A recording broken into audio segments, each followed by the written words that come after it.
It's just thrilling to me to have such a distinguished panel this morning to address public health in Missouri. We've already seen some of the figures about Missouri, and I'm going to show you a few more in just a minute.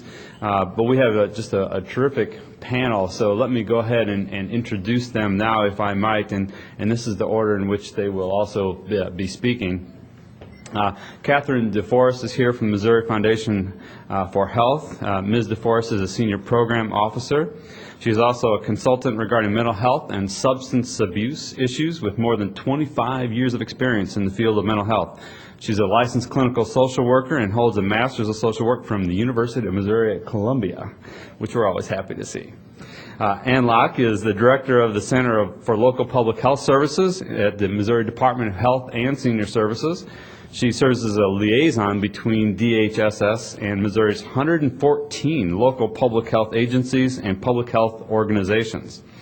She also provides strategic planning and quality improvement consulting to those local organizations, and she's responsible for coordination of statewide system for professional development of Missouri's local public health workforce. That must be quite a challenge because we need some workforce in Missouri in that area. She's a graduate of Central Missouri State University and has completed the Public Health Leadership Program at St. Louis University. Well, you know what, this isn't the order we're going in, is it, either? I think we're going to go with Kathryn first and then Tim, who I'll introduce next. Dr. McBride is a professor of health management and policy and a good friend of mine. He's at the School of Public Health in St. Louis University. Since 1994, he's served as a member of the nationally recognized RUPRI, as many of you know it, otherwise known as the Rural Policy Research Institute. He's on their health panel, which provides advice and briefings to Congress on rural health issues. He's got a number of lines of research, in particular in Medicare policy, the uninsured and insurance markets, rural health, Medicaid, state health policy, and long-term care. Dr. McBride received his PhD in economics from the University of Wisconsin. And last but certainly not least, another friend of mine, Mahree, Skala, is a public health consultant and facilitator of the Missouri Coalition on Smoking and Health, the Missouri Obesity Council, the Missouri Cancer Consortium, and the Missouri Pandemic Influenza Planning Steering Committee. She's also the executive director of the Missouri Association for Local Public Health Agencies, and she's served in the field of public health for nearly 30 years and has experience with the Missouri Department of Health and Senior Services. She has a master's degree in psychology, again from the University of Missouri in Columbia. So I'm going to take just about 3 minutes here and get us started, kind of get us worked up about public health in Missouri. Some of these things, this is the order we're going to speak in, by the way. So Ms. DeForest first. These are the challenges we have in Missouri right now, and I was so happy that Dr. Kalong addressed many of these, but we have a number of them, and I've only got a few up here, but in the state rankings, we don't look so good in prevalence of smoking and obesity, occupational fatalities, premature death, so forth, and overall we rank 35th in Missouri, an area that we have to address. We've seen the smoking and obesity slides already, and so I won't linger on those any longer, but certainly a challenge for us at this time. And our deaths from cancer and cardiovascular disease are also higher than others. Of course, it's not distributed evenly in Missouri, and you can see here by county, and I appreciate the folks who helped me get this slide together, the percentage of individuals who smoke. This is not similar to too dissimilar from other charts or maps of Missouri that you may have seen that looks at poverty and Medicaid and other kinds of things. We have significant challenges in the southeast and Boot Hill region and some in the north. These are overweight Missourians by county as well, and I know that many of you are not from Cole County or Boone County, so you can find your county up there and see how you're doing in terms of smoking and being overweight. Unfortunately, our obesity epidemic is also significant in Missouri, and we have to address that as well. And I know the physical therapy students who are in the room with us this morning will appreciate the fact that we have too many Missourians who have no leisure time physical activity, and that's, I think if you ask them, that would be the first thing that they would concentrate on. Let me leave you with one other statistic. In 2006, we spent a little over $6,200 per individual on average for health care in this country. $6,200. Now, again, it's not evenly distributed. But in the Midwest, of that $6,200, about $51 of $6,200 was spent on public health activities. We could use some more attention in the area of prevention and promoting health and wellness, preventing disease and promoting health and wellness, so that we don't have to get to the point where we're looking at folks with cardiovascular disease and cancer and all the other things that take us early in life after long illnesses. So I'm going to challenge the panel today to address these issues and to get us fired up about public health and what we can do in the state to enhance our health and prevent disease. Ms. DeForest, if you would please be first.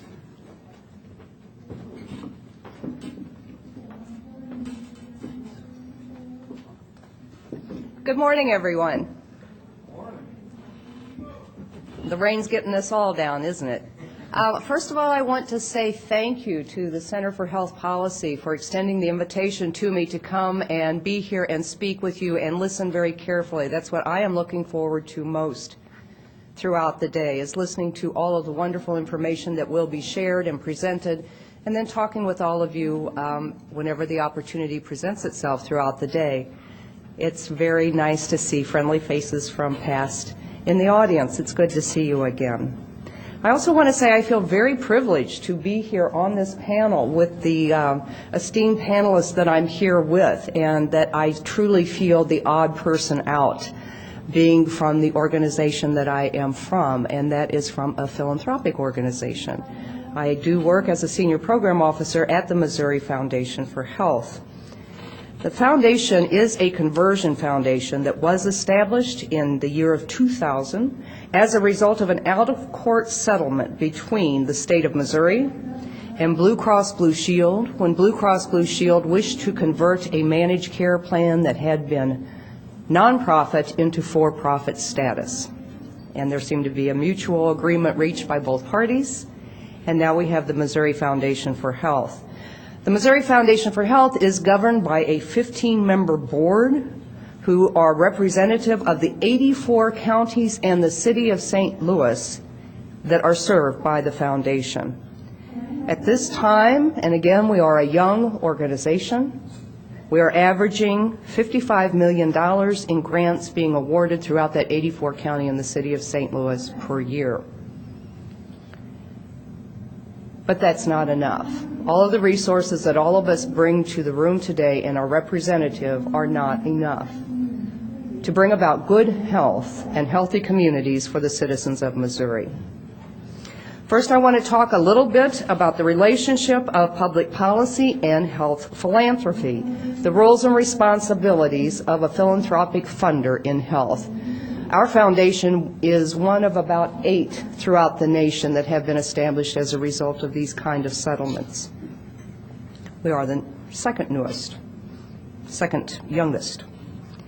So the primary roles and responsibilities of organizations such as the one where I am employed are very important. We don't establish policy, but we know its importance. We feel it is a primary role and responsibility of organizations such as ours to stimulate dialogue about what are the public health needs of our citizens and what are the policies that currently exist, and how do those policies either facilitate improved health and healthier communities, or how do they create barriers to achieving that goal. Towards that purpose, it is also our responsibility and our role to be a convener of stakeholders. The purpose of that is to forge deeper understanding of the particular health issues and health needs of the citizens we serve, and again, to truly analyze the existing policies and to strengthen the partnerships as we all pursue improvements that are needed in public health. We hope to lead the charge in exploring innovations. We always must strive to learn from others, and what the foundations, generic, do is to support new innovations and help bring about those evidence-based outcomes that show cost effectiveness, improved health status, and healthier people. But even as we address those major three components, there is something we must do. We, again, is generic, meaning health philanthropy funders, and that is we must stay committed to our mission. And the mission of the Missouri Foundation for Health is to serve those people in our region who are uninsured, underinsured, and underserved. Another part of how we do this work is to support critical studies. Those studies are necessary to generate valuable data and evaluation to better define the problems, bring it down to a more and more detailed level, and then propose potential solutions and perhaps test those and find out what works best in Missouri. In the Missouri Foundation for Health, two of the largest areas of the work we do are the health policy area and the program area. In our health policy area of the foundation, we have some particular emphasis at this time, but we are not stagnant. We're too new to be stagnant, and we know that things change. But areas of emphasis in our policy area at this time are universal coverage, community-based prevention programs, and an exciting opportunity in that category is some contractual work we are doing regarding emergency medical services. There are established long traditional silos of emergency medical services that lead to fragmentation and poor response to people in crisis and need. We want to reduce the literal response time of when someone suffers accident or severe injury or severe onset of life-threatening conditions to when they receive the medical interventions, which might be surgery or whatever. That those time lapses in Missouri are profound, and we've seen from other states how that can be reduced and become more effective. We know to do that we have to break down some silos. There are different departments, different geographic regions, and different governmental agencies that have to come to the table and work with us and think, an overused phrase, an overused cliche, outside of the box. We also know what is critical for Missouri is better communication systems. We know that as a result of many things, the national 9/11 tragedies that have occurred not that long ago, and how the lack of just basic common sense communication led to even more tragedies and casualties. We know that there are certain infrastructures within Missouri where beginning work has been done but not built upon to bring about those improved communication systems.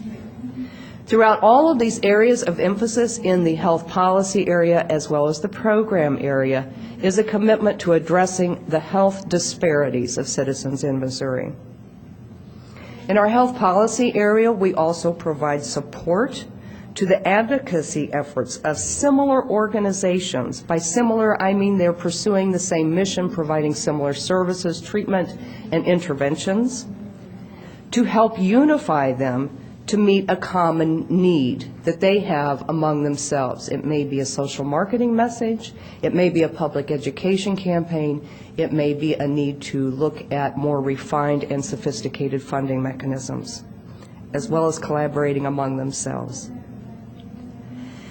In our program area, which is where most of the grant award comes from, most of our funding programs do also have very important policy components, and I'd like to list just a few of those. We have a tobacco prevention and cessation initiative, an over $40 million investment over a 9-year period of time to improve the life and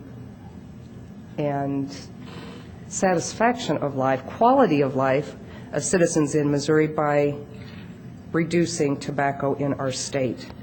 Out of that initiative, we are near the very final phases of negotiating a contract with the Department of Health for a county-level study of chronic disease conditions, a very comprehensive, very extensive study that has never before been done in Missouri down to the level of a county and it will produce remarkable data that will help determine where the disparities are and the causes of those, and that has never been available before in the state of Missouri, and we are enormously excited about that.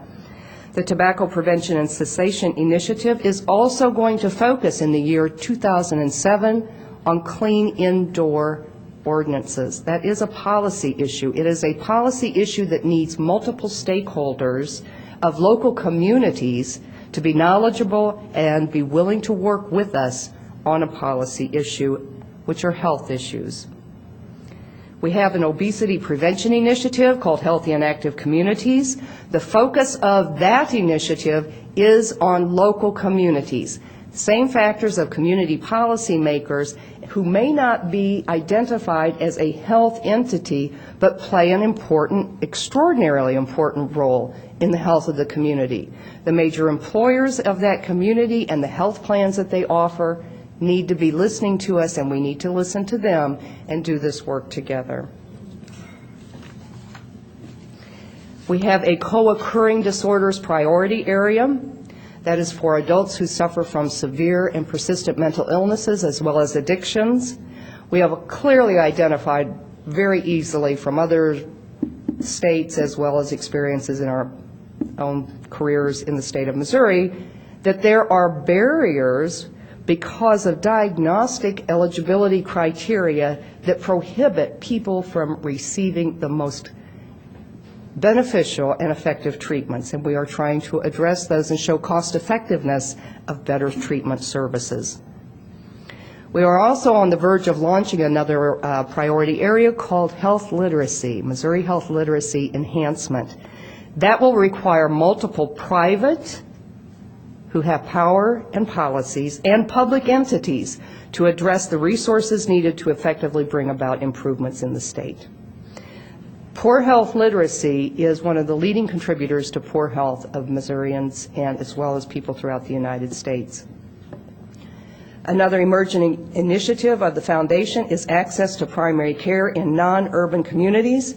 There are those entities, those health clinics, FQHCs, who are striving to bear the burden and meet the need of people who have lost their Medicaid, and they need some assistance to help make that happen. There have never been sufficient numbers of those kind of primary access sites in the state of Missouri anyway. We're very excited about that. Am I over time? 2 more quick minutes, and I'll try to wrap it up. I have attempted to identify in my own mind, reflecting back on my career and my work at the foundation, to identify what I believe to be the major public health challenges in Missouri. I do not have particular issues that I have on my list. Instead, my thoughts went into the theoretical and the conceptual areas, because I think these forces are critical for any of the particular issues that are identified. This is where Kathryn's soapbox kicks in. There are 5 primary issues on my list. The first one is what I believe to be a lack of a common value of good health for all people among the policymakers responsible for the health of this state. When people with disabilities come forward to speak publicly of their challenges as a result of their health status and are mocked by policymakers and demeaned as human beings, we are all humiliated.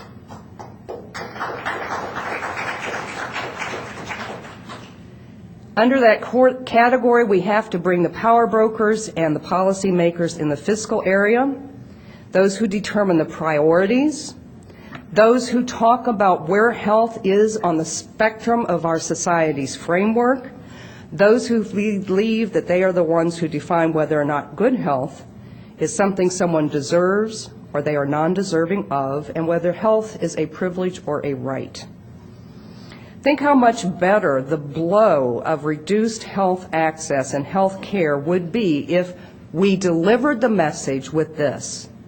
We recognize your needs. We are sorry that we do not have all of the financial resources to meet those needs. But at this time, this is the best we can do, and we'll try to do better together in the future. Versus, you are undeserving. I believe there is also an avoidance and accepting responsibility for health. Solely looking at personal responsibility indicates that no matter where I live, work, play, go to school, I can bring about good health. If I don't have access to a safe place to pursue physical activity, don't hold me responsible for getting my, what's it up to now, 45, 60 minutes of vigorous physical activity every day. I don't want to get shot while I'm out there doing it. There has to be that socio-political, economic environment in which good health can be pursued by individuals. We are victims of our environment, whether that's good or bad. I believe there is a true disconnect between many healthcare providers and policy. Frontline healthcare delivery workers are overwhelmed and tired by the work they do every day. Although they may complain about how the policies impact them, they don't have the energy and sometimes insufficient background knowledge to pursue change of the existing policies. And I believe that individuals, citizens in Missouri, have acquiesced to brokers of power and not demanded better. Fourth on my list is this is the show me state. I've lived here all my life. Somehow we don't believe what other people do well until we do it ourselves or someone else does it for us and then tells us it's a good thing. Last on my list is what I believe to be the most powerful, forceful crisis bearing down on all of Missourians at this time, and that is, what is the Medicaid system of Missouri going to be? And as those answers come about and are provided to us, I hope we challenge those policymakers with the question of what is the rationale, the reasoning, and the benefit behind that. As I was thinking about this last point, what came to my mind was there is a possible parallel between the Medicaid crisis in Missouri and the war in Iraq. The reason that came to my mind because I was reflecting on the campaign rhetoric that I'm already growing tired of because it's not getting us anywhere further down the road. Is there an exit strategy, or what are the other options we have available? Thank you very much.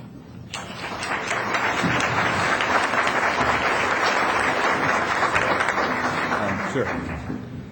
Thank you, Ms. DeForest. And now we have Dr. McBride.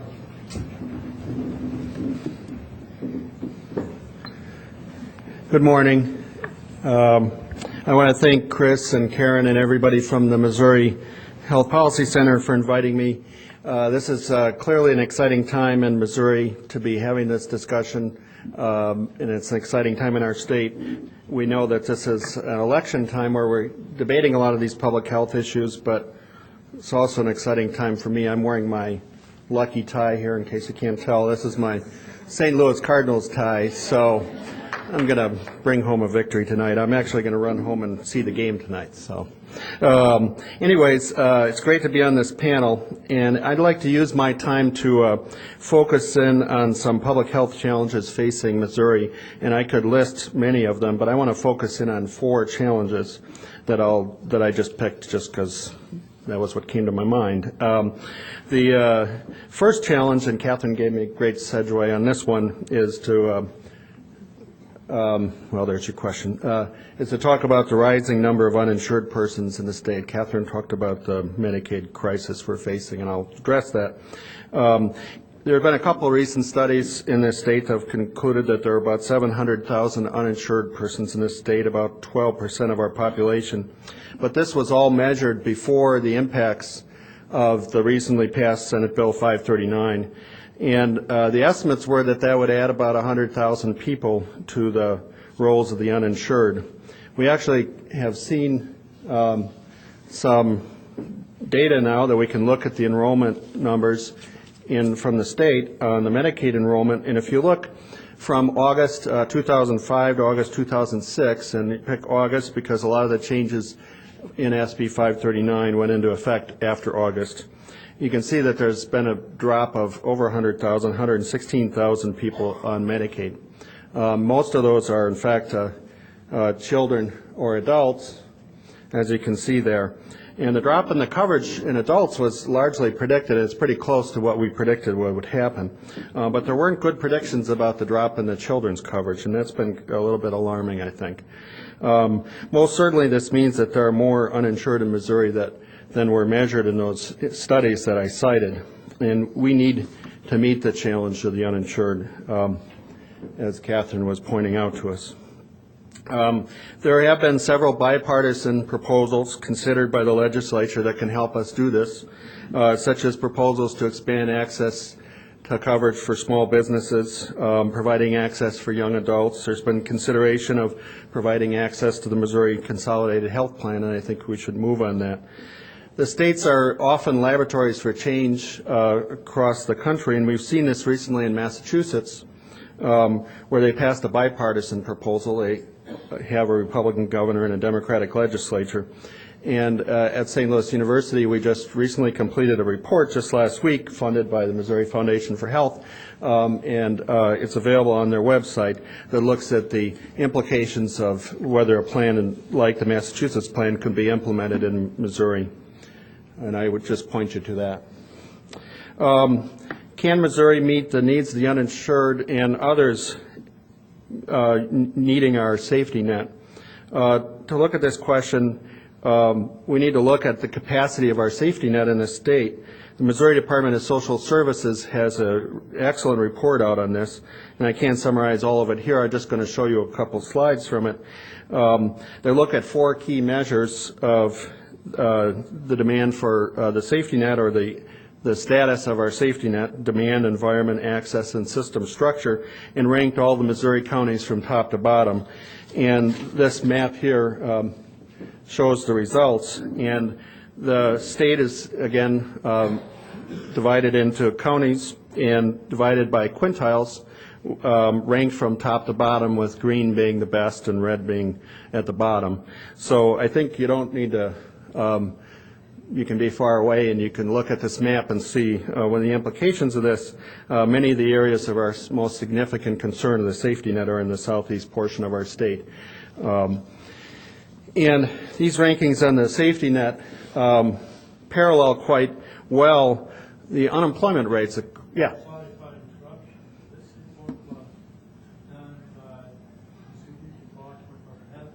I'm sorry, did I say it wrong? Oh, sorry. My dyslexia, I'm sorry. I apologize. Thank you for the correction. Yeah, it's done by the Missouri Department of Health and Senior Services. Thank you. I think it's just me, so I apologize for that.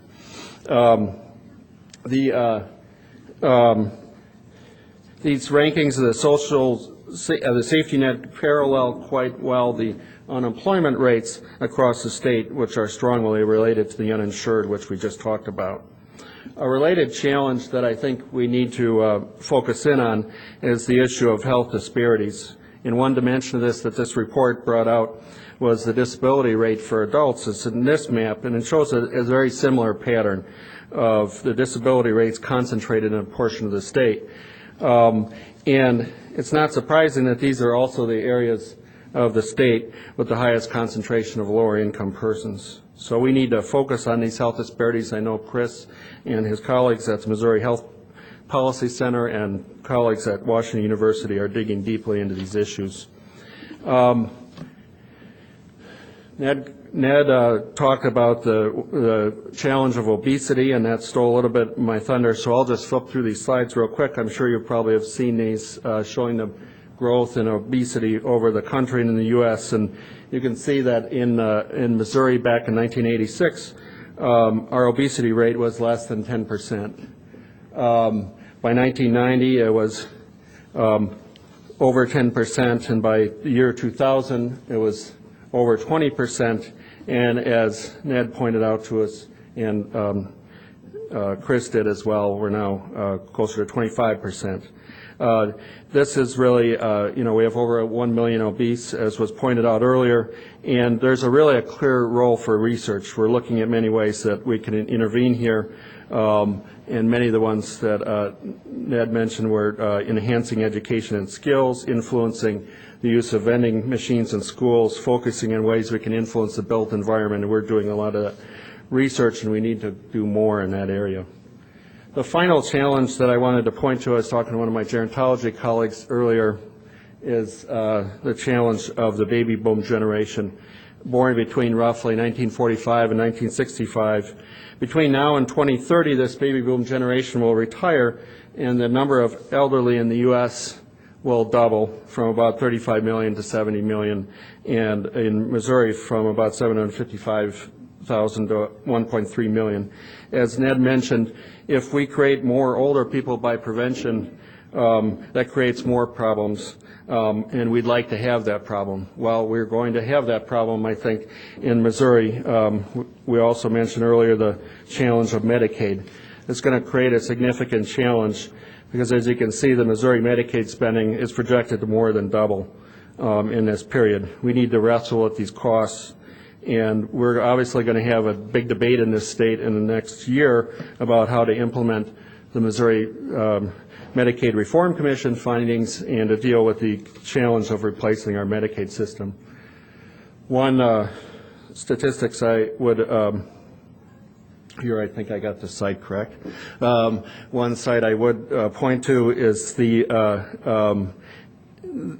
there are other concerns among the elderly population. There are significant disparities among this aged population. As you can see, the poverty rates for the non-white elderly are more than 3 times the poverty rates for white elderly. So I'm going to wrap up by saying that I've focused just on 4 public health challenges, and overall our challenge that Ned brought to us this morning is that we need to bring good evidence-based research to these challenges, and this will require translating research and evidence into practice and public policy. This translation of practice, research into practice and policy is often where academics fall down in their job, I think. But we at the School of Public Health feel this is so important that we've changed our mission statement of our university School of Public Health to make that our main focus of the work that we do. And I think that's key, that we continue to contribute. How we meet these challenges will determine much about the quality of our healthcare system. I think a lot of times we pat ourselves on the back for how great our healthcare system, and oftentimes we're focusing on the best we can do, our high technology, and we should be gauged on how well our healthcare system reaches everyone. As Ned challenged us, this is the right thing to do. Thank you.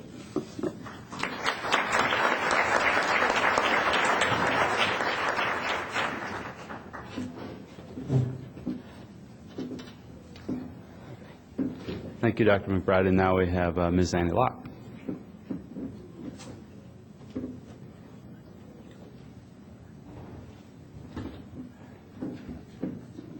Thank you. Can you, I'm short. Is that better?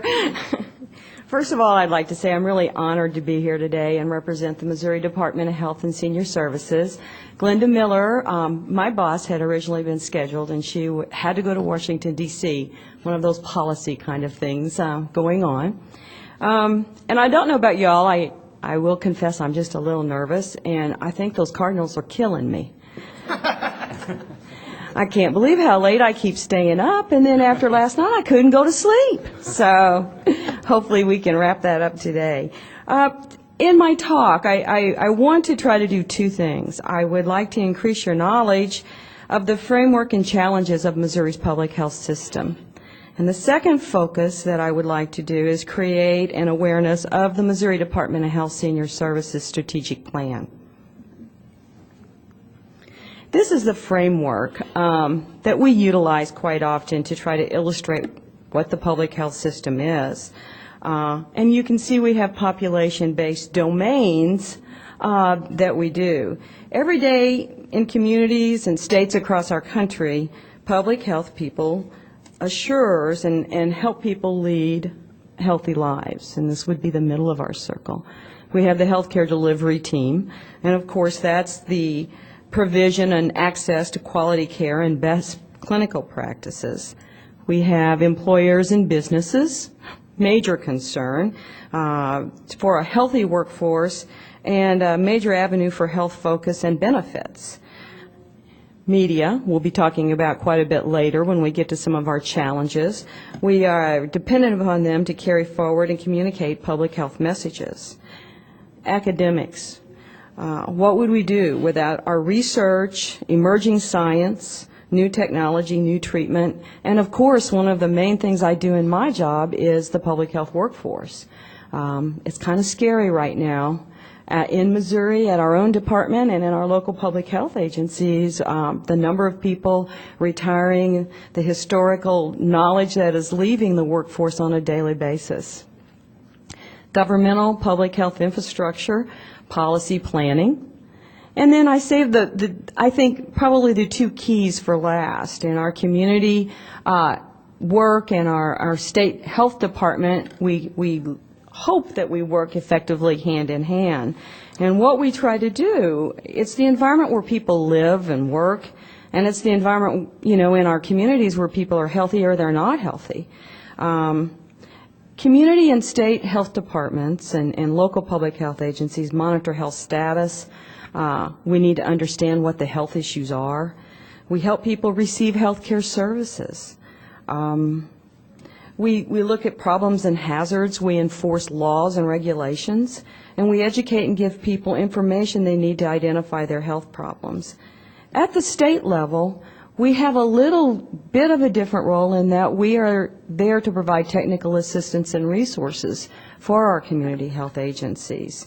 And it's obvious that we need to support our very many partners in this public health system. This has probably been beat to death, but of course, public health's contribution to health. I'm speaking to the choir, I know today. You all value public health, but one of the alarming things that we have is if you look at the bottom, in 2000, a survey was done through the American Public Health Association, and we learned that 78% of Americans believe they had not ever used a public health service. That speaks volumes. We do feel many times we are invisible to the public. When we do things well, usually that means that we are doing our job and nothing wrong is happening. And one of the greatest things that we take credit for is the extension of the lifespan. In 1901, the average life expectancy was 49 years, and in the year 2000, 77 years. That's a 57% increase. And that, of course, is attributed greatly to the eradication and control of infectious disease. The next slide is a little bit more framework for public health. And it still has the various domains of public health, but if you'll look on the left-hand side, oops, I keep messing this up. The left-hand side, we have the various sectors, and then across the bottom, just another way to view our work, we have our target audiences. We have the clinical care, the healthcare systems, health promotion prevention, again, ties to community. Public advocacy would be policy, government, and our many, many partners. And then we have the intersectoral working schools and business. The operating environment has changed significantly. And of course, everybody knows 9/11 changed our world forever, especially in public health. We went from being very invisible to very visible. We were accustomed to more of a 9-to-5 environment, and now it's a 24/7. We are on call 24 hours a day, 7 days a week. Expectations. It's not good enough to have results tomorrow. We need them now. We need them this minute. When you're talking about disease outbreaks and anthrax, the bioterrorism threats that we've been dealing with over the last several years. So evolving science is not good enough. We need fast science. Controlled communication and information overload. I'll be hitting on that again when we talk about the communication issues around public health and the national scope and the global environment. When I thought through the talk, I thought AIDS is such a great example of how we went from a national scope to a global scope with the emergence of that disease. The change has been so highly visible. It was so interesting this morning on my way here. I had my radio on, and CBS National 5-minute clip was on. there were 3 public health issues that were addressed in the morning news this morning on the radio. The first one was, there's a new website called deathsomething.com. And you can do a health risk appraisal, and it's going to tell you probably when you're going to die. I thought that was kind of interesting. The other thing that was on was the spinach E. coli. They've said spinach is safe to eat, but it wasn't tied to public health. And I would give you a wager that probably most of the people on High Street here in Jefferson City would not realize that that was a public health effort that enabled us to react so quickly to that outbreak.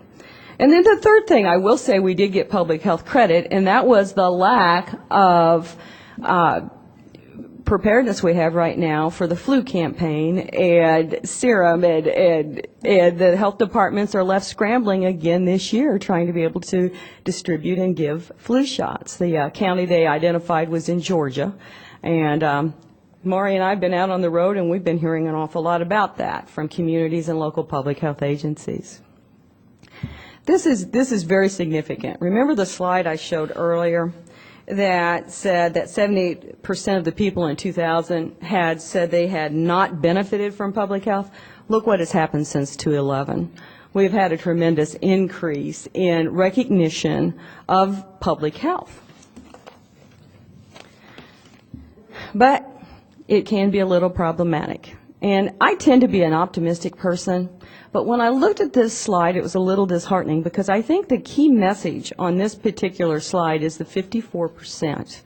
It's very interesting to me when you look at the huge health problems we're encountering as a country. We've heard a lot about heart disease, tobacco, obesity this morning, that about half of the people that are surveyed do not recognize preventable disease and injuries as a major health problem in our country. The disease burden.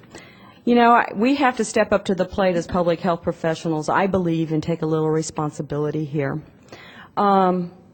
Sometimes when we do this, it's just an infinite and not a very focused educational campaign that we give when we release information. The leading causes of diseases, the root causes, are not very well understood. Preventable components are complex and for the most part not linear. And what I mean by that is the compounding of health risk factors. That if, for example, you smoke, you are 2 times more likely to get pancreatic cancer. Those types of issues. No sense of scale. And then our messages are so inconsistent so often. It was kind of funny. We were talking about exercise, and Kathryn said, is it 45 minutes or 60 minutes we should exercise? We give mixed messages constantly. And as a health professional, many times I'm not clear on should I drink red wine? How many glasses should I drink? Should I eat fish, or is it really kind of dangerous because of the chemicals? It goes on and on and on. And if I have concerns and questions in my mind, I think a lot of other people probably do too. This is an interesting slide, and we've kind of really been on the tobacco bandwagon today. But the point I want to make about this, these are the estimated deaths that we got the information from JAMA that were tobacco related. But one of the things that I want to talk about is the resource allocation issue. In 2000, nationally, and that would correspond to this number, there were, I want to make sure I get it right, 41,000 deaths due to breast cancer. Think about this.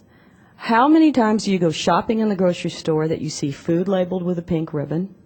How many times do you go buy a product in a clothing line that may have a pink ribbon?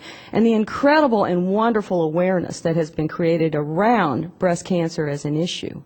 And I'm very proud of that. I think it's a wonderful thing. But if you compare the numbers and the burden from breast cancer as a singular disease to the whole tobacco issue, it kind of makes us stop and back away and look at the resource allocation and how we are managing our messaging and focus. The root cause of the diseases, we believe, need to be our focus in many of our efforts in prevention of disease.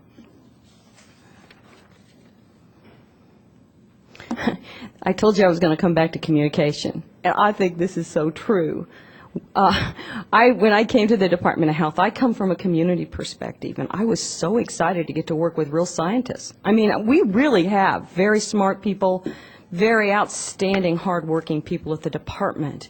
But one of the biggest failures I think that we have as a whole in public health is that we talk to ourselves, we listen to ourselves, and we answer our own questions. Many times we don't go out and communicate effectively to the lay public in a way that they can understand and what we say is meaningful. The other thing that we do, we have not been very good at engaging stakeholders and policymakers in the business community about these issues and utilizing this information, the wonderful science we have, to effectively speak to the issues of prevention and disease. So what we need to do, what are the solutions for us? We need to improve on our challenges to move forward with policymaker engagement. We can do better. We also, I think this is probably, one of the easiest and low-hanging fruits that we have in public health, and that is to actively engage the business community and create unanticipated messengers. When you look at the cost burden associated with disease and accident prevention, it's incredible to me that we are not leveraging those resources and those relationships more effectively. And then the more directly is engage the public and create a grassroots efforts. Now, we are trying to do that because we do believe as a public health system that people really do need to be protected from illness and injury whenever possible. The cost and personal burden of preventable disease and injury are too much for all of us. The Medicaid example that Tim gave.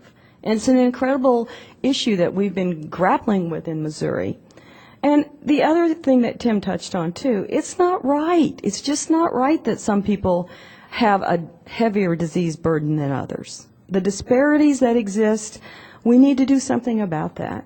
And then there is also another, I think, challenge that we just must rise and meet, is the issue that we don't really get the knowledge level to our providers and to our communities about best practices from a clinical perspective to a public health perspective. So what are we doing about it? And this is the part about the Missouri Department of Health and Senior Services plan. We began a planning process about a year ago and have really, we're very proud of what we've done. The move to improve is in the corner.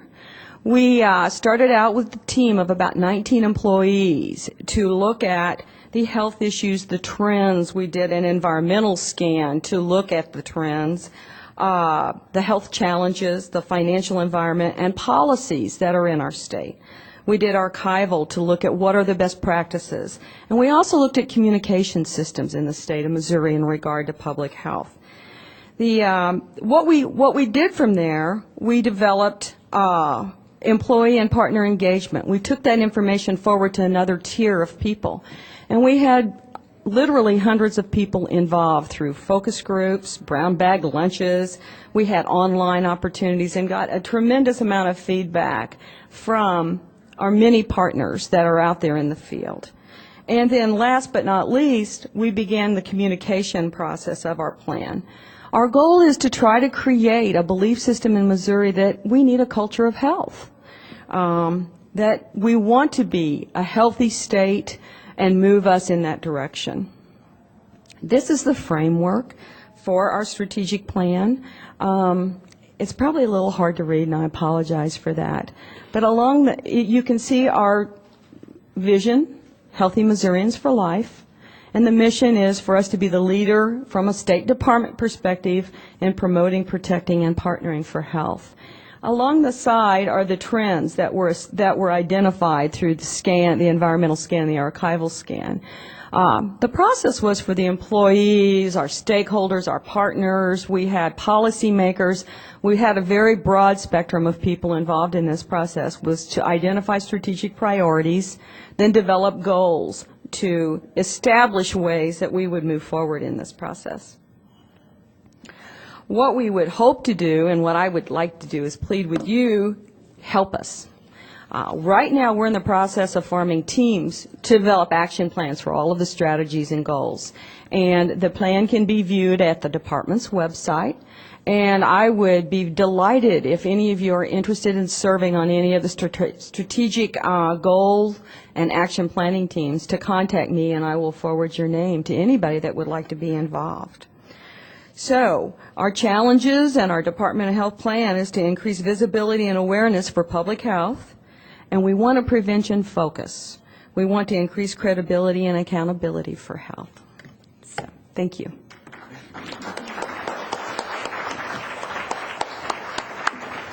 Very well. Mahree Skala is up next.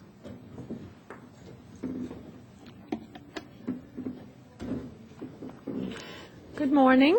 I also want to thank the sponsors of the conference for inviting me to speak today.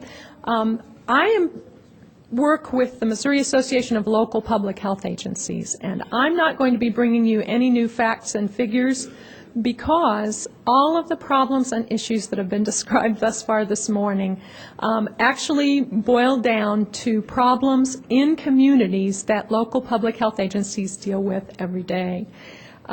There's an old saying that all politics is local, and I think that's true. I also think that most public health is local. Obviously, there's a great role for state and federal policy decisions, but it is at the local level that many of these problems are grappled with every day. I was thinking about examples as people were reviewing the statistics. These problems play out in communities such as a county in the central part of northern Missouri where the local public health agency director told me recently that of their 28 new entering kindergartners in that county, 3 weighed in at over 100 pounds. It plays out in communities where we know we need to encourage physical activity, where there are high rates of risk factors for chronic diseases, but there is literally no place for people to walk. Towns without sidewalks, schools that are on the edge of town, where the only means of transportation is by bus or car to get there, etc. It plays out in a community near here that has a much higher rate of teen suicide attempts than the state average, and where there are no mental health services available for adolescents. They literally have to go drive 30 to 60 miles to see a counselor. And it plays out in every community in our state where people who have health problems such as cancer or diabetes or heart disease come to their local health department asking for help because they have no place to go for care and no access to care. And in the extreme instance, it plays out in the advertisements that I see in our local paper every couple of weeks or so for people who are holding their own fundraisers, trying to auction or have friends who have a band play or hold a barbecue to raise money for payment for their health services, for their operation or their child's cancer treatment. So these problems are things that we wrestle with every day in the local public health system. And I'm going to just talk a little bit about what the local governmental public health system is in Missouri and some of the key challenges that we face. If Chris will tell me which button to push. Thank you. Okay. There we are. Well, one key thing to understand about the local public health system here in Missouri and in most states in the U.S. is its diversity. We have 115 LPHAs, these are city and county health departments, and the reason our count is a little different from the state's count is that we do count the city of Branson among our membership, and they don't count it as a full-service health department. So just so you know, our numbers aren't that far off. They're certainly essential elements of Missouri's public health system, and every county is unique in that they have a different mix of programs and activities that are driven by local needs, local mandates, and local resources, probably most key. I will say that there are different models for local public health in different states throughout the country, so if you're from another state, it may operate on a different model. When you move to another state, when you take a new job or whatever, investigate what the system is like in that state because each one is somewhat different. Another key thing about local public health agencies is that they do carry out a number of programs and activities as partners and contractors for state and federal agencies. But, okay, what am I doing wrong? Okay. But they also interact with other community partners at the local level in a way that state and federal agencies do not. Local public health directors and staff work with every imaginable agency and organization in their communities. They work with the schools, they work with law enforcement, they work with businesses, they work with civic organizations, community-based organizations, the whole gamut, and face-to-face, which puts a whole new dimension on things that we don't always get when looking from another level of the system. Just to continue the theme of diversity, I won't go into detail on this, but there are several different ways that local health departments are organized in terms of their governing bodies and the statutes that actually empower them to do what they do. We have agencies that are run, most agencies numerically in the state, about 87 of them now I think, are run by locally elected boards of health and have a dedicated mill tax or a portion of the property tax that goes to support their activities. That's the large majority of agencies, but it only comprises about a quarter of the population of the state. Others are governed by county commissions, city councils, or some combination thereof. But the key point is they are all independent and autonomous entities with their own governing boards or governing bodies. The jurisdiction size ranges from population of less than 4,000 to St. Louis County, which is over 1 million. The size of staff ranges from 4 to 450. Just to give you a flavor for how diverse this is, budgets range from around $200,000 total budget for a year to $51 million. And the jurisdictions are mostly comprised of single counties, but we also have city-county health departments. We have entities made up of multiple counties in some of the less populous areas of the state. So, and we have autonomous city health departments in St. Louis City, Kansas City, and Joplin, and Branson. Have to add them.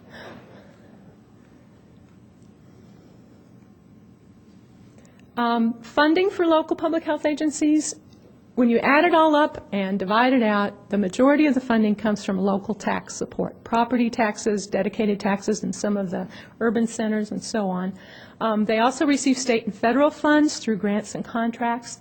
They receive fees for services. That can include services like environmental inspections, for example, and also fees for services that are billed to individuals through Medicare, Medicaid, or insurance. And then increasingly critical is the role of grants and other miscellaneous revenue, and I'll talk a little bit more about that later.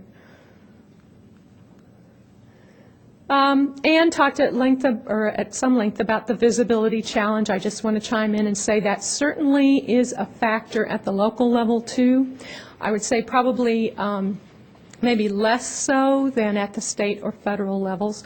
Most people know whether they have a local health department. They may not know everything the health department does, but there are certain signal services like environmental inspections, for example, or immunizations that they can identify and recognize. So we are a little more known entities, probably just as misunderstood as state and federal agencies, but at least known. I think the other aspect of the visibility challenge is one that's general to public health, and that is that the whole idea of population-based prevention measures is not one that comes easily and intuitively to our citizenry. It's not the way we're taught to view the world growing up is much more through an individualistic lens, which is why policy changes or policy measures that depend upon individual actions often get broad political support, whereas measures that require cooperation, require the shifting or sharing of resources are much less intuitive to folks in our communities. Well, I'm going to talk about 3 main challenges for local public health agencies, and this is just a summary of them. The first one is just simply to maintain what's been proven, what's been effective, what has traditionally worked, the ongoing problems that have made life and health better in this country for over the last 100 years. And that's, real mundane things: preventing and controlling communicable diseases, providing immunizations, assuring a safe sanitary food supply, proper disposal of sewage. I mean, we're talking very rudimentary here, very basic public health measures, making sure institutional environments are safe and healthy. Why is this a challenge? It seems like we could take these things for granted. Well, we can't. Although public expectations of these kinds of protections remain high, people expect their food to be clean, they expect sewage to be disposed of so they don't have to deal with it. But the resources to do these things have not kept pace with what's needed to maintain these systems on many levels. And I'm not even talking about the basic level of public infrastructure, things like the pipes that carry the sewage away, which are decaying in many communities in our state. But the funding for public health for these core services has not kept pace with inflation. State funding has been cut within the last 5 years. So the constant battle to try to maintain quality services with less funding is very real. In addition to that, there are some time-honored prevention programs with a large evidence base that are being called more and more into question these days, immunizations being a chief one of those. Immunizations is sort of the bread and butter of most of our local public health agencies. Immunizations are embedded in our policy structure with requirements for children to be immunized if they want to attend child care, when they enter school, and so on. But there are groups that are seriously questioning those policies and attempting repeatedly to open up gaps in that coverage, who don't believe in immunization, don't believe it's necessary, and quite frankly have never seen disease spread in an unimmunized population for some of the diseases that we prevent through immunization. So that's a constant struggle. Some public health activities that were taken for granted for decades, like women's health activities, family planning, women's health screenings, and so on, have become controversial. And that has affected the funding picture at the local and state levels for those activities. And as I already said, funding's eroded by inflation and budget cuts. WIC is a great example of that. Every local public health agency in the state that provides WIC services, and not all of them do, but everyone that does heavily subsidizes those services with local funds because the federal money simply doesn't pay for the cost of running the program, and there is no state funding for that. Second challenge. All of the data that you've heard this morning about chronic diseases, and as I said, those really come home. They're very real at the community level.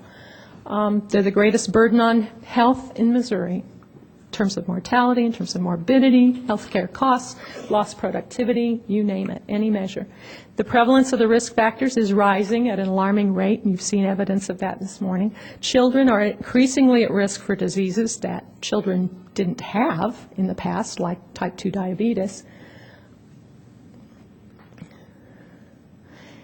But these are not easy problems to tackle at the community level. It requires people to become engaged.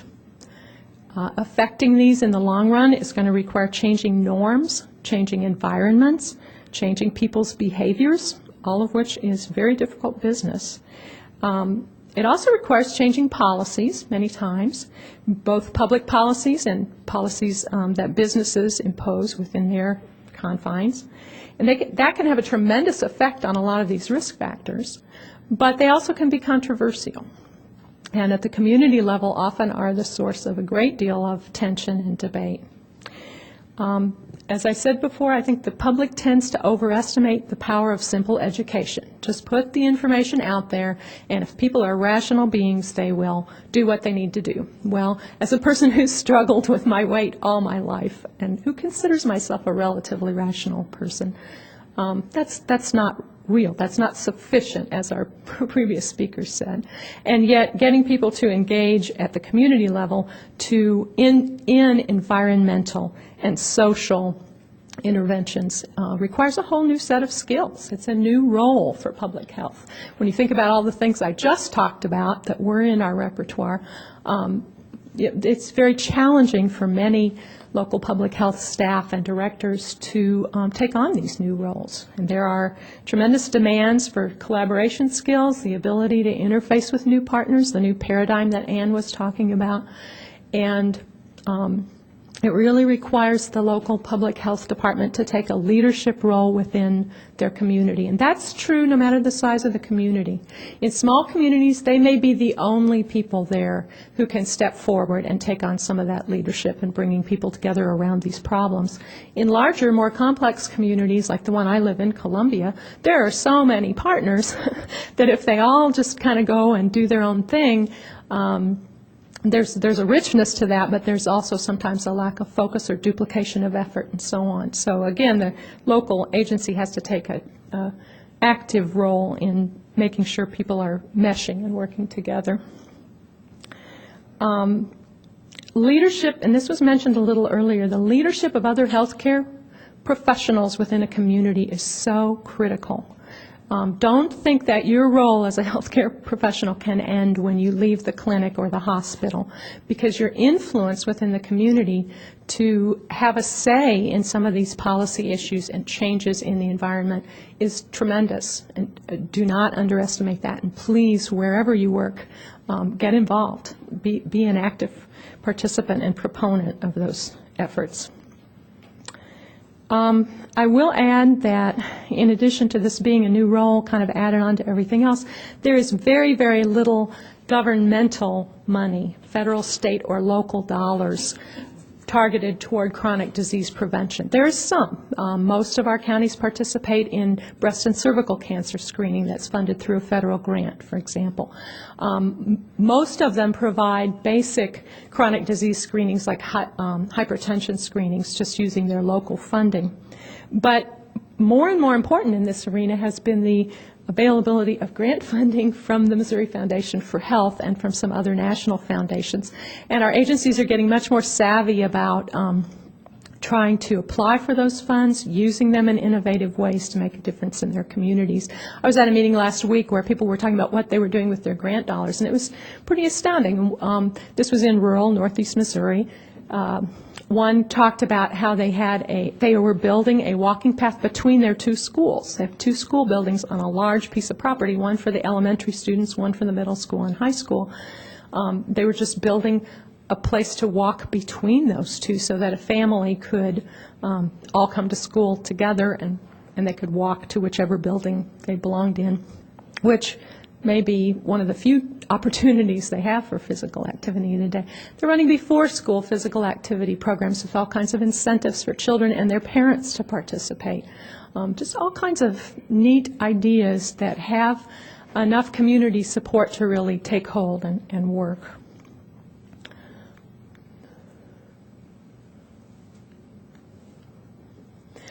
The third area of challenge I'd like to talk about is emergency response planning, and this was alluded to briefly by Annie, but it's certainly true that the critical role of public health is better recognized now than it was before. I'm not sure people, again, know exactly what it is we're supposed to be doing.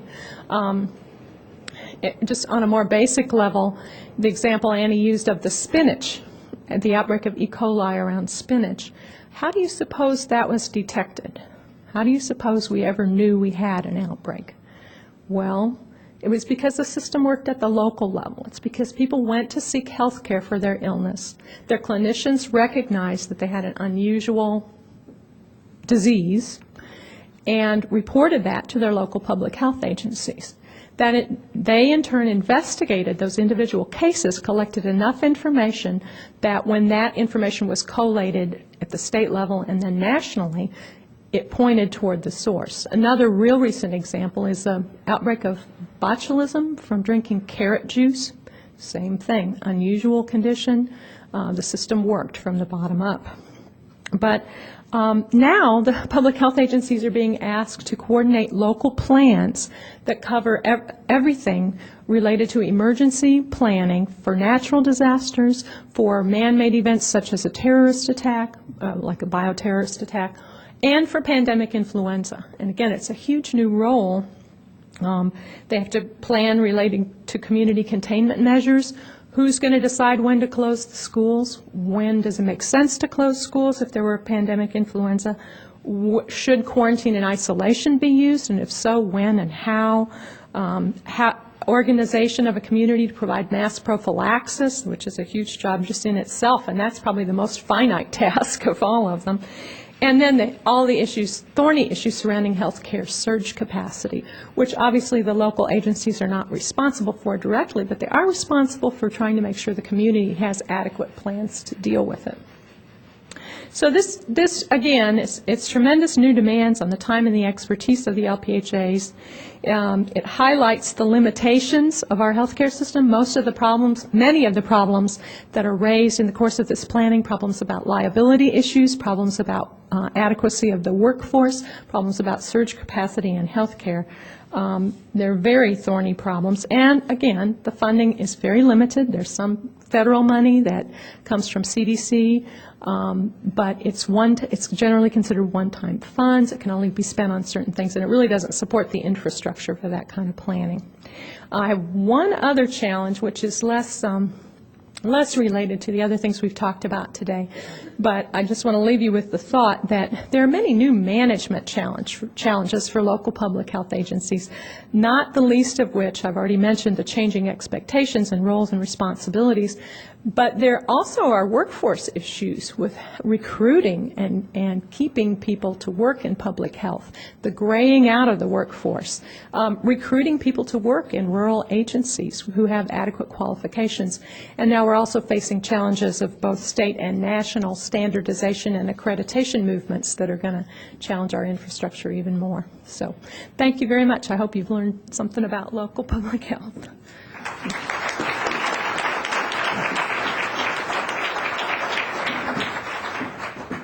I want to thank again these outstanding panelists. This is a time then for you to ask questions. We have a tremendous expertise on this table here. So, and again, if you will please identify yourself before questions, then and then go ahead and ask them. While we're getting people to raise their hands and get ready, I want to thank again our students for being here. We have students in occupational therapy and public administration and physical therapy and health administration and nursing, I think I saw, and maybe some medical students as well. You are certainly the next generation, and now you have been challenged to participate in our public health infrastructure, so please take that on seriously. Are we ready for questions? We're ready. Very good. Back there, and we'll come up here. Okay. Hi, I'm Pamela Kelly, and I'm with Missouri Telehealth, and I just have a question for the panel in general. It's two questions. The first one, do you think that part of the numbers we're seeing in Missouri with the increase in obesity, hypertension, and some of the stroke-related deaths could be due to the fact that we have a high increase in the Hispanic population? I noticed that when I looked at the facts and figures that the increased numbers were due to the African American and Hispanic populations in particular. The other question I have is related to AIDS testing and your thoughts on required AIDS testing when admitted to the hospital, and just want to get your opinion on that. Who wants to take that?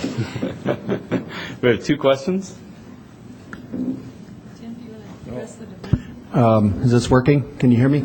Well, that's a really tough question. I think I'll deal with the first one. The increase in obesity related to the increase in Hispanic population, there's certainly been an increase, pretty significant increase in our Hispanic population in this state, and that's probably got to be some part of the story. But as you saw by the slides that I showed, this has been going on a lot longer than that. And from what I understand about my colleagues who've looked at the obesity trends, there's many myriad of causes, and we've touched on a lot of them here. The lack of built environment that enables this. There's a lot of problems in our schools, not doing enough physical education, and problems with vending machines in schools. And there's I would think that that's part of it, but just part of the whole story. So. You want to do the second question? Sure, go ahead. Is this, how do you turn it on? I think it's on. Oh, is it on? Oh, okay. I'll try to address the question about HIV screening, but I can only do that from the perspective of local public health agencies. And that is, I think the new recommendations are an attempt to mainstream the disease. And from a historical perspective, we've seen that happen before with many other diseases. So in some ways, it seems like kind of a logical progression. I have not analyzed or looked at the figures regarding the cost effectiveness of that, regarding the number of people who would be tested who haven't the remotest possibility of being positive, and perhaps our keynote speaker from this morning can address that. Dr. Klong, would you like to address that issue? And if so, let us get you a microphone. I think you're actually right on. I think the main benefit for the new policy will be in trying to break down barriers to HIV testing. Now, that being said, universal testing is primarily going to impact people who have no risk of the disease. So it is an enormous undertaking to find a few people. And that's what we're going to see. So I appreciate the public health approach from the standpoint of saying, let's take down barriers, let's get away from thinking about this only a disease that accrues to certain people. But it is going to be at an enormous resource consumption for a small health benefit. Very good. Thank you. Thank you very much. Is it an answer or a question? I have a comment on her question. Okay. My name is Noman Kani. I'm from Department of Health. Regarding your first question about increase in Hispanic population causing obesity to go up, I seriously doubt that, because Hispanics are less than 2% of Missouri population, and I don't think that is contributing much toward the total. So we cannot blame on Hispanics. Yeah, just Thank kidding. you. Thank you. Very, very good. Edna, you had a question? Please go ahead. You can stand, sure, and make sure to introduce yourself. I am Edna Chavis, and I am a gerontologist and have been one for a number of years. And your presentation, this is not a question, but comments, has excited me, because we in gerontology, when we talk about what is good health, we're looking at the definition that's used by the World Health Organization. And that is, good health is not only the lack of disease, but it's also mental health or wellness and social wellness. And those are the two that we do the less with. However, today I heard from Mrs. Skala 3 different things that apply to these other wellness. Social wellness, she was talking about having walking areas for the schools. And some senior centers are also doing the same thing. That's a social issue. Also, it's economic, which is social.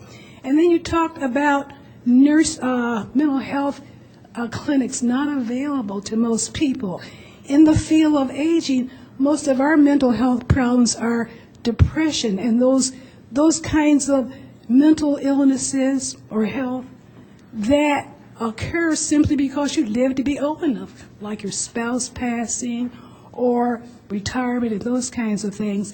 And you mentioned something else that was very interesting. You said recruitment of the older worker. That has to do with mental health and also social health. So what you're going to do, if you recruit older workers or if you allow them to stay on, then what's going to happen to our Social Security Trust Fund is not going to be depleted like we all think it's going to be, because they're going to make a contribution, and by them being in the field for years and years, their contribution will be higher.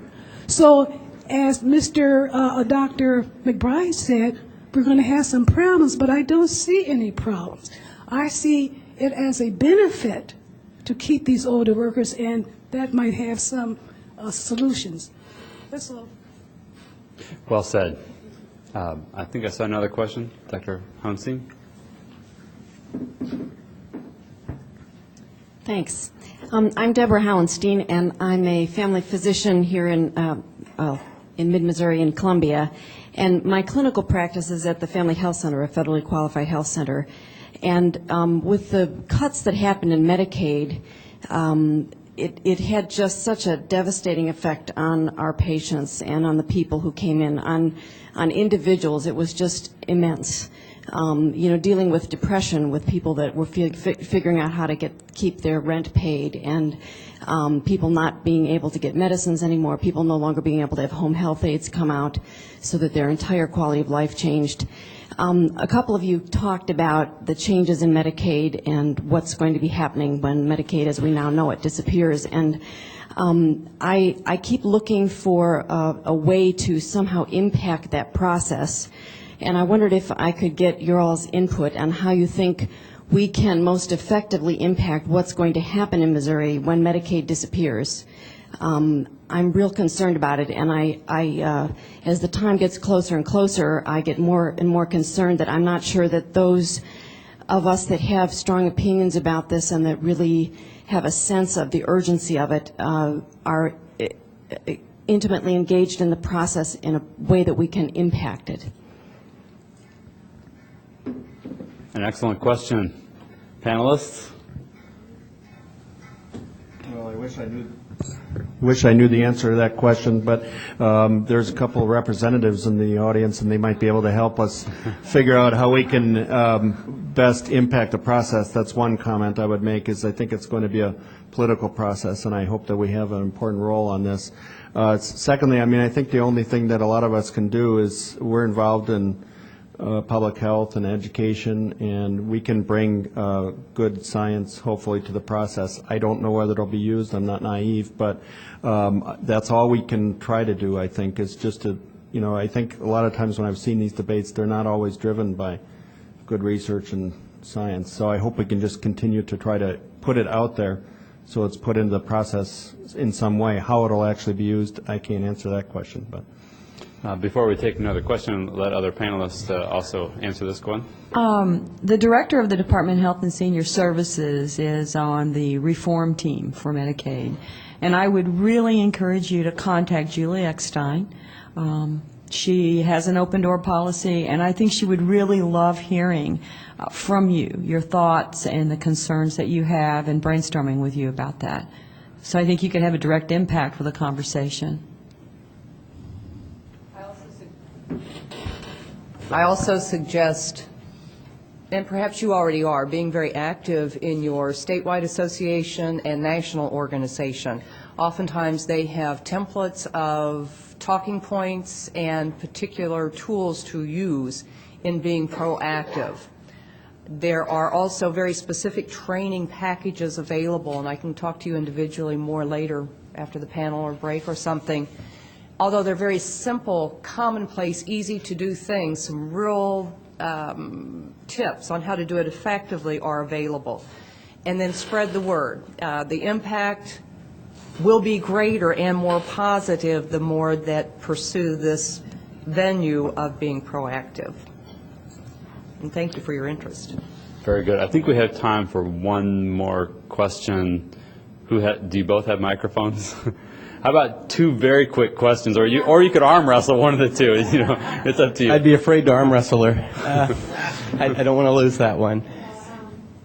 Go ahead. Hello. Okay.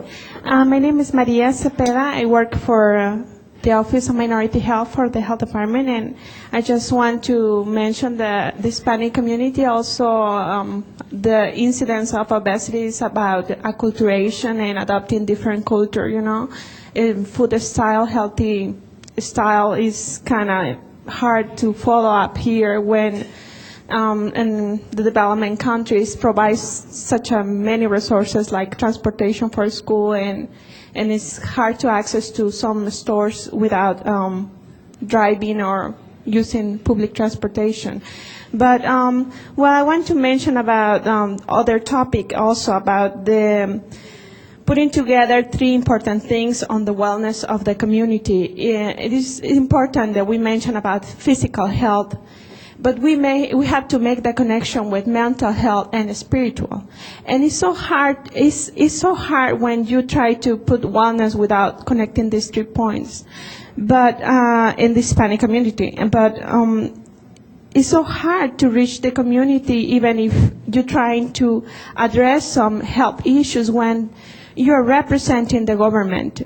Many, and I don't know, in Missouri, they kind of lack of trust of government.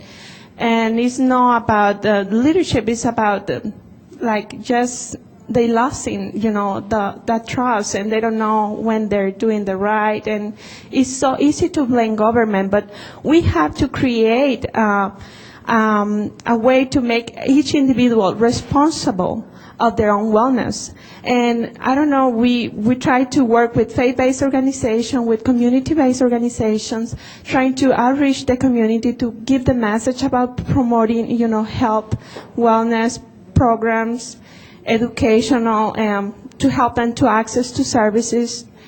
But it's reaching that gap. It's good to have partners like Missouri Foundation for Health, which is great. They support in the community, but how we can create this consciousness in each individual and each family,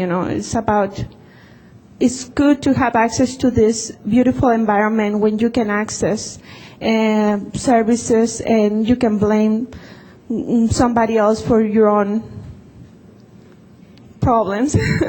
But I just wondering if any of you can help me to find out what we can do to plant the seed of individual responsibility and each person in Missouri to take care of their wellness. Thank you.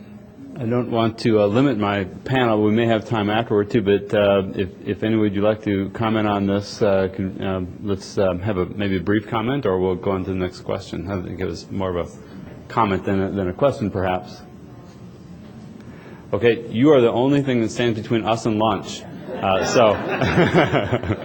thank you for your thoughtful consideration of my question. You're welcome. My name's John Doolittle. I work with Cerner Corporation based in Kansas City. And for the last year, I've been working with a number of Kansas City-based employers who certainly seem to understand that there is an economic benefit to better coordination of care and managing health instead of sick care. The question about cuts in Medicaid, about taking away medical homes, about taking away preventive services and access, I'm wondering if any of you are aware of a compelling economic argument for if we can provide services to all of those who need it. So employers feel that they fund a lot of the health care system, and every time they're paying the prices they pay, it's also subsidizing other care. If the entire system became much more, if we took the waste out of the system, if we manage health, that should lower the prices paid for occurrences by employers. Is there an argument anywhere that I could use as evidence for the value of shrinking the entire pie to those who are actually paying somewhere near full price for care? Good question. If I could just make a couple quick comments. Certainly there's a lot of evidence on the value of increasing access for the uninsured, and the IOM reports are probably the best place to go for some of the summary of that evidence. One of the other things I would point out about our problems with the uninsured is we already spend a lot of money in our system taking care of the uninsured. So actually getting there is actually not as hard as you would think.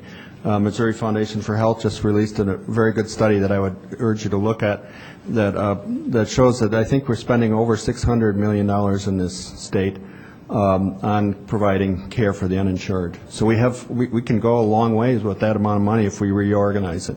And it really wouldn't require the shrinking of the pie that you're talking about as much as you would think, I think. So. Just to add to that, I think you have to, as you pursue this dialogue, be sure and say it will take more time than most people are patient with. You're not going to see the cost-benefit return in 6 to 12 months.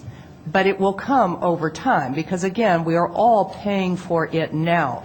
But when my health needs have reached an acuity intense level where I have to have the most sophisticated interventions in health care that could have been lower cost if I'd had access earlier and more prevention, the graphs will shift in time, not 5 generations from now, but it will equalize. And we, meaning taxpayers, are getting a better return on our investment because more people are being served earlier in their needs, and it's less acuity. Very good. I want to thank the panel again. I was thinking maybe next year we could give our flu shots on the way to lunch, and we'd promote it. But thank you again to the panel, the excellent panelists. And